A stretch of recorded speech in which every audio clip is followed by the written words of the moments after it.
এখনো ভালোবাসেন আমাকে? যা বলেছি সবকিছু সত্যি। হ্যাঁ, আপনার জায়গায় অন্য কেউ দেওয়া সম্ভব না। যে হাত একবার আপনি ধরেছেন, ওই হাত আমি অন্য কাউকে ধরতে দিতে পারি না। কিন্তু আপনি তো জানেন আপনি আমাকে পাবেন না কখনো। আমাকে আপনি লাস্ট 2 বছর ধরে দেখেনও নাই। আর কখনো দেখা পাবেন কিনা সেটাও জানেন না। তাহলে এমন কেন করেন? এখন বিয়ে করা দরকার আপনার। আপনার আম্মু এমন অবস্থা। আমি জানি আপনাকে পাবো না, কিন্তু আপনার প্রতি আমার ভালোবাসা ফুরাবে না। সেটার জন্য কি আমি দায়ী? আমি চেষ্টা করেছি জীবনে নতুন কাউকে মেনে নেওয়ার, কিন্তু সম্ভব হয়নি। কিন্তু এভাবে কতদিন? আমার তো বিয়ে হয়ে গেছে, একটা বেবি আছে, তারপরও এমন করেন? তারপরও না, আমি তো আপনাকে আগে থেকে ভালোবাসি। এক সময় আপনি আমাকে ভালোবাসতেন। আজ সময়ের পরিবর্তন হয়েছে, সাথে আপনিও, কিন্তু আমি হতে পারিনি। জানেন, মাঝে মাঝে আপনার জন্য আমার অনেক কষ্ট হয়। আমি একটা পুরুষ মানুষ, বাচ্চাদের মতো কান্না করি আপনার জন্য। আমি বেইমানি করেছি আপনার সাথে, এসব ভেবে ভুলে যান। বললাম তো চেষ্টা করেছি, কিন্তু পারিনি। সেই পুরনো সময়গুলো মনে পড়ে অনেক।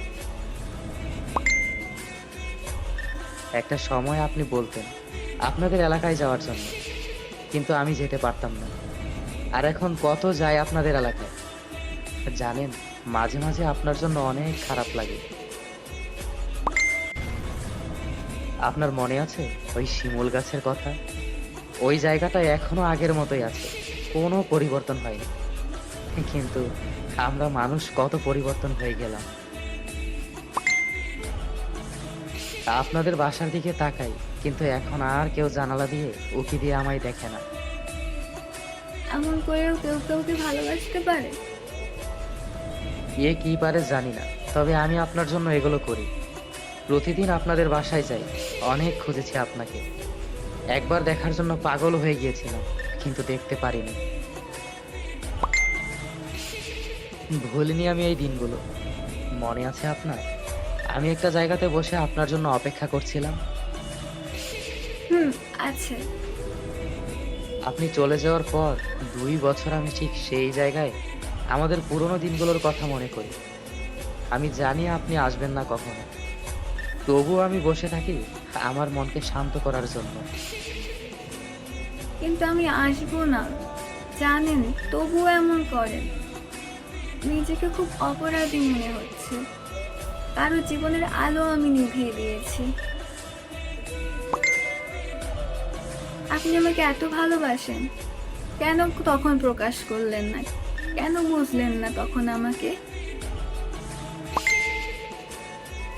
আমি অভিমান করে চলে গিয়েছিলাম আপনার থেকে দূরে সরে যাওয়ার জন্য। কেন কাছে টানলেন না? আমি ভালোবাসা কি আসলে তখন মনে হয় বুঝতাম না, কিন্তু এইটার মানে এই নয় যে আমি আপনাকে ভালোবাসতাম না। আমি আপনাকে অনেক ভালোবাসতাম। পরিবারের অনেকেই জানতো ব্যাপারটা। আমি চেয়েছিলাম আপনাকে আমার সাথে সারা জীবন রেখে দিতে। আপনি চাইতেন সবার মতো সম্পর্ক হোক আমাদের, কিন্তু আমি চাইতাম অন্যরকম। আসলে বারবার আই লাভ ইউ বললে কি ভালোবাসা হয়? তো ঠিক কি এটাতেই ভালোবাসা? রাত জেগে কথা বলাতে কি ভালোবাসা থাকে? আমি সবার থেকে আলাদা, আমি বলেছিলাম আপনাকে। কেন বলেন নাই তখন এই কথাগুলো আমাকে? কেন এখনকার মতো করে বুঝলেন না আমাকে? আমি বুঝতে পারি নাই তখন। আমি হয়তো তখন বোঝাতে পারিনি আপনি যে আমাকে ছেড়ে চলে যেতে পারেন, এমন চিন্তা আমি কখনো করিনি। আপনাকে ছেড়ে দিয়ে পরিবারের পছন্দ বিয়ে করে ফেলেছি আমি। কিন্তু 3-4 মাস যাওয়ার পর আপনার জন্য অনেক কষ্ট হতো, তখন মনে পড়তো। কিন্তু সব কষ্ট মেনে নিয়েছি। আমি যে কারণে ছেড়ে গিয়েছিলাম ওই কারণটা যে সত্যিই মিথ্যা ছিল। আমি ওই দিন মেঘার সাথে কথা বলার পর বুঝতে পারি। মেঘাও বলেছে যে আপনি আফরিনকে ভালোবাসতেন না, আপনি আমাকে ভালোবাসতেন। এখন বিশ্বাস হলো তো আপনার যে আমি আপনাকে ছাড়া অন্য কাউকেই ভালোবাসতাম না? এখন বুঝতে পারলেন তো আমাকে? আমি বলেছিলাম আরফিনকে আমি ভালোবাসি না, পছন্দও করি না। কিন্তু আমার ফ্রেন্ড মজা করে এলাকায় এসব ছড়িয়েছে। সবাই মনে করতো যে আমি ওকে পছন্দ করি। ভুল করেছি আমি আপনাকে অবিশ্বাস করে। আসলে তখন আমার অনেক কষ্ট হচ্ছিল, রাগ হচ্ছিল। আপনাকে জিজ্ঞাসা করেছি, তেমন কিচ্ছু বলেননি। তখন আমার মনে হচ্ছিল আপনি আমার সাথে টাইম পাস করেন। না, ভুল। আমি আপনাকে বারবার বলেছি এটা মিথ্যা।